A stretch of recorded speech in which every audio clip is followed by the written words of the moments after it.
자, 오늘은 2회에 걸쳐서 그 한미 동맹 지금 많은 사람들이 우려하고 있고, 그 다음에 파기까지도 얘기 나오고, 또는 뭐 주한 미군에 대한 철수 언급에 대한 얘기도 나오고 있습니다. 한 2회나 3회에 걸쳐서 그 주한 미군에 대한 부분과 그 다음에 한미 안보 동맹 이것을 일본이나 또 중국 그리고 북한의 현 나오고 있는 태세를 통해서 한번 리뷰를 해보고자 합니다. 그러니까 제가 먼저 2회 정도에 다음 회 정도에서 얘기를 하려고 했는데 간단하게 먼저 말씀드리자면 미국이 그 지소미아든가 또는 그 방위 분담의 그 원천적인 트럼프 정부의 압박을 위해서 방위 증액을 요구를 했습니다. 이게 지금 결렬돼가지고 지금 펜딩 상태, 지금 해결 나오지 않은 상태로 지금 나와 있죠. 근데 우리 정부가 문재인 정부가 뭘 했는지 아십니까? 여기서 그 미국의 이제 압박이 물론 들어온 것도 문제이긴 하지만 그거에 또 대응한다고 중국하고 군사 그 협의체를 만들었습니다. 그걸 갖다가 체결을 했어요.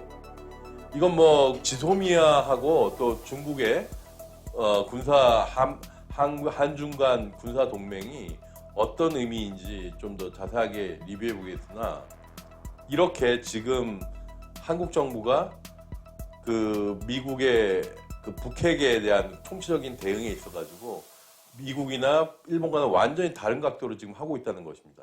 이걸 같은 날 체결을 해요. 그 주한미군 그 방위비 분담 협의하는 날 중국하고 군사 협의체를 갖다 구성합니다. 국방부 장관하고 이제 그쪽 중국 파트너하고 나와서 말입니다. 그러니까 이게 굉장히 심각한 상태라는 겁니다. 한미 동맹에 대한 신뢰감이 깨어진 것을 말할 필요도 없이 앞으로도 이것이 미국으로서는 굉장히 이건 도전적인 측면으로 볼 수밖에 없는데, 이걸 갖다 지금 우리나라 신문이든 뭐 방송에서 다루는 데가 별로 없는 것 같아요. 이것은 조금 제가 이제 남겨놓고서 이 빠가사리 같은 이 문재인 정부 하는 짓들을 다시 한번 리뷰해 보도록 하겠습니다. 오늘은 제 1회니까 한번 한미 동맹과 크게, 그다음에 더 중요한 부분은 뒷부분에 좀 다루어질 텐데 먼저 앞부분에 얘기할까요? 이 유튜브라는 게 처음 부분에 더 많이 사람들이 시청을 하더라고요. 먼저 얘기를 하죠. 북한이 왜 핵을 유지하고 있고 핵을 보유하는 전략이 한 3가지 정도로 나눠지는데, 이것을 우선 얘기하고 그 다음에 자연스럽게 한미 동맹에 관련된 이야기를 하도록 하겠습니다. 그래서 먼저 북한이 바라보는 핵 보유 최종 전략, 그리고 핵을 보유하는 목적은 무엇인가? 뭐 여러분들 뭐 머릿속에 그동안 뭐 얘기하면서 뭐 체제 유지라든가 뭐 또는 그 자기 이익 그 경제 제재를 해소하기 위한, 그러니까 없애기 위한, 또는 핵 보유국 지위를 뭐 이런 얘기들이 많이 있습니다. 이걸 좀 정리를 해가지고 구체적인 전략하고 연결지어서 3가지로 정확하게 한번 얘기를 하도록 하겠습니다. 우선 큰 전제로 우리가 지금 뭐 우리가 볼 때, 관측해 봤을 때 북한은 핵 보유국이라는 타이틀을 갖고 싶어가지고 한다. 그러니까 이건 우리의 생각인 거고, 실제 그들 북한은 그다지 핵 보유국 뭐 이런 걸 갖다 의외로 신경 쓰지 않는다고 합니다. 그러니까 미국의 싱크탱크라든가 이걸 제가 쭉 리뷰해 보면 그 주말에 한번 공부해 보니까 그것은 그게 얻는 것도 뭐 이득이 되겠지만 그게 목적이 아니라, 최종적인 핵 보유국 타이틀을 갖는 게 목적이 아니라 순전하게 자기의 이익을 위해서 구체적인 전략이 3가지가 있다는 것이죠.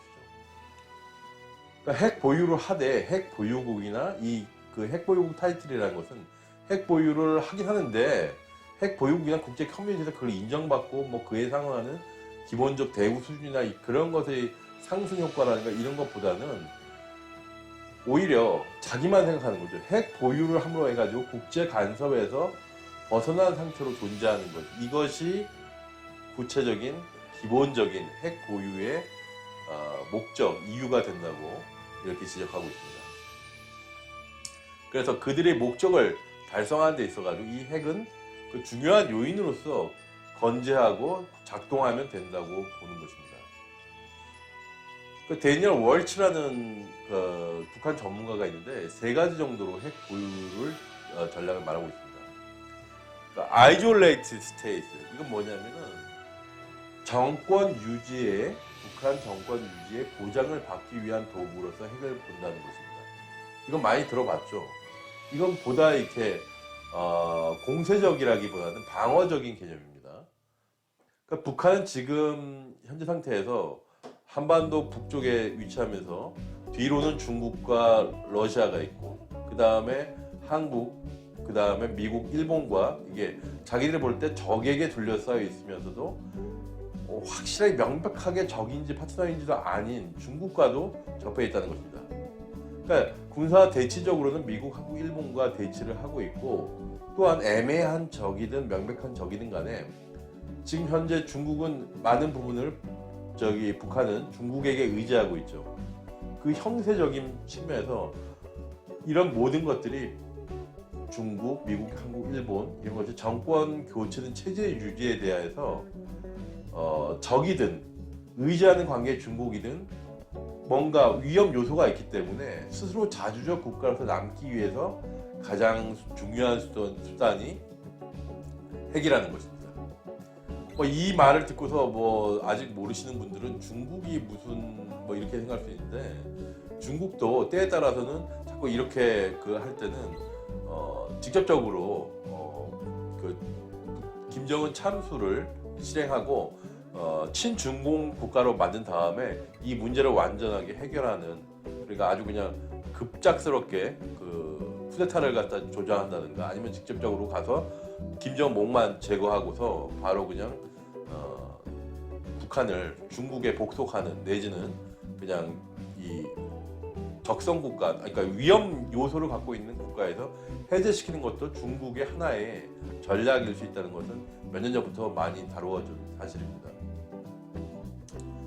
그래서 이걸 정리하자면 아이졸레이티드 스테이트에 대한 북한의 의미는, 북한 핵의 보유 의미는, 이 핵은 북한의 불안 상태, 현재 불안 상태에 있는데 적에게 둘러싸여 있고, 중국도 때에 따라서 미국과 협력해가지고 압박하기 때문에 또는 경제적 도움도 주지만, 그런 것에서 불안 상태를 해소하는 가장 믿을만한 수단이 핵이라는 것입니다. 그래서 이런 것들에 대한 근거는 미국에게 북한이 1992년부터 2002년까지 끊임없이 미국의 적대시를 해제하라, 적대 국가로서 적대시하는 정책을 변화시켜라 하는 요구가 바로 이런 아이졸레이티드 스테이트와 궤를 같이 하는 북의 이제 요구사항이라는 것입니다. 두 번째는 하이퍼 리얼리스트 스테이트인데, 이거는 굉장히 이제 현실적인 측면에 있어가지고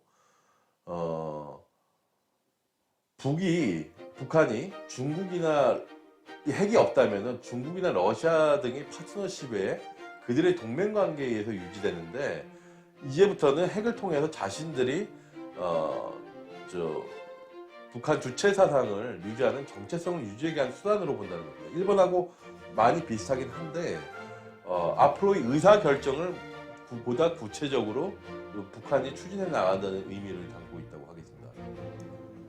그러니까 이 상태에 있어 가지고는 외국의 적대 세력, 그러니까 북한으로 봐서는 미국, 일본, 한국 등이 적대 세력이든 협력 동맹, 그러니까 중국이든 러시아든 그 대북한, 자기들이 스스로 결정하는 것에서 정책을 전혀 바꿀 수도 없고 관여도 하지 못하게 하고 변화시킬 수도 없다는 것을 확실하게 매듭짓는 것이 북한 핵이라는 것입니다. 이게 또 그렇게 수세적인 것뿐만 아니라 때에 따라서는 선제적으로 국제적 압박의 돌파구로서 제재 같은 것을 면책할 수 있는 유용한 수단도 되고, 자기 스스로 어떤 것을 예를 들면 우주 개발을 위해서 자기들은 투자하겠다. 예를 들면 지금까지 선언했던 일본 측 해상에 있어서의 그런 영해권을 갖다 우리는 북한을 오늘부터 무시한다, 이렇게 확장도 할 수 있는 그리고 NLL 같은 것도 오늘부로 우리는 완전하게 무시한다. 뭐 이런 것들을 갖다 핵을 보유함을 했어가지고 무력을 보유하고 있기 때문에 자기 의사를 강건하게 관철시킬 수 있는 수단으로서 보는 것이 이 상태인 것입니다. 그러니까 이 상태에 있어서는 지금 그 비핵화라는 것은 그저 그 미국으로 왔었을 때는 미국의 본토 그 공격을 받을 수도 있고 그런 거에 대해서 위기 관리를 하기 위해서 북한에 던져준 숙제거리, 그러니까 적당한 줄다리기를 하면서 이를 통해 가지고 북한은 자기의 어떤 국제적인 역량이라든가 외교 관계에서의 확장, 그다음에 공세적 공세적 입장을 계속 미국에게 주입시킬 수 있는 어떠한 면책, 경제 제재에 대해서 해소하라, 이제 중재하라 이런 것들을 갖다 면책할 수 있는 뻔뻔하게 나갈 수 있는 하나의 수단으로서 핵을 이용하는 것이고, 그렇기 때문에 비핵화 이 상태에서는 만약에 북한이 이런 전략으로 갖고 있다면 절대로 비핵화 상태에 들어갈 수 없다는 아주 비관적인 시나리오인 것입니다. 그래서 이거 핵은 절대로 비핵화 상태에 들어갈 수 없는 끝끝내 보유해야만 하는 원천적 자산이라는 주장이 있습니다. 마지막은 이제 리비저니스트 스테이트인데, 북한에 대한 지금까지 두 가지는 어떤 수세적인 또는 방어적인 입장에 있어서 그걸 유지하기 위해서 이걸 가져야만 한다는 그런 수동적인 입장에 좀 수정해가지고 리비저니스트 스테이트, 그러니까 수정주의 시각에서 매우 호전적인 전략을 이것은 얘기하고 있는데, 브라이언 마이어스 또 그 조지 워싱턴 대학의 벤자민 영 같은 북한 전문가들이 동의하는 시각입니다. 그러니까 우리나라 보통 보면 이거 핵이 뭐 자기 주체사항을 지키고 자기 정권 유지를 하고 뭐 경제 제재를 해소하기 위해서 북한 핵을 갖다 만들었다, 이런 시각이 굉장히 느슨한 시각으로, 굉장히 여유로운 시각으로 이렇게 보고 있는데, 그게 아니라 북한은 디펜스를 위한 게 아니라 오펜스, 공격을 위한 도구로서 이 핵을 보유하고 있다는 사실입니다. 이 가끔 전략이라는 것은 김일성 이전부터 이 북한 대남 벽화 전략의 하나로서 유지된 김일성의 중요한 가끔 전략이라는 것이, 끈을 갖다 한 개만 끊어버리면 이게 비틀어져 가지고 쓸 수가 없습니다. 그러니까 북한은 이 가끔 전략을 굉장히 김일성 시대에, 김정일 시대에도 유지했는데, 이것이 핵이라는 것은 결국 이 모든 가끔 전략의 최종적인 수단이라는 것입니다. 그래서 핵은 한미 관계에서 대응을 느슨하게 하는 가끔 전략의 대상물로서 핵 대응에 관해서 지금처럼 한미일 모두가 다른 상태로 지금 보고 있죠. 핵에 대해서 그런 상태로 만들어 놓고 자중질환, 또 혼란된 외교 정책, 군사 방위비 같은 것도 마찬가지로 이런 것을 던지기 위한 숙제거리로서 이 핵을 개발했다는 것입니다. 그래서 이 핵은 이런 가끔 전략의 연장선상에서 삼국의 자유주의 동맹에 있어서 다 끊어내는, 스스로가 와해시켜버리는 하나의 중요한 수단이고, 이것에 대한 배경이랄까요? 생각들은 김정은이 연설에서 매번 이런 식으로 얘기를 합니다. 최종의 승리를 우리는 쟁취한다. 이것이 바로 핵을 이용해서 결국 아넥스, 그러니까 병합시키는, 남을 갖다 흡수하는 전략의 하나로서 이것을 핵을 가지고 있다는 겁니다. 그래서 첫 번째는 핵은 동맹 약화를 먼저 촉진시키는 매개체다. 두 번째는 최후 순간이 왔을 때 한미 동맹이 와해가 되고 우리 쪽에서도 그 남남 분열 및 또 주변 자유민주주의 국가 일본과도 그 어떤 외교 정책이든 군사 협력이든 이게 멀어졌을 때 최종적 군사 수단으로서 이 핵을 사용하기 위해서 개발했다는 시각입니다.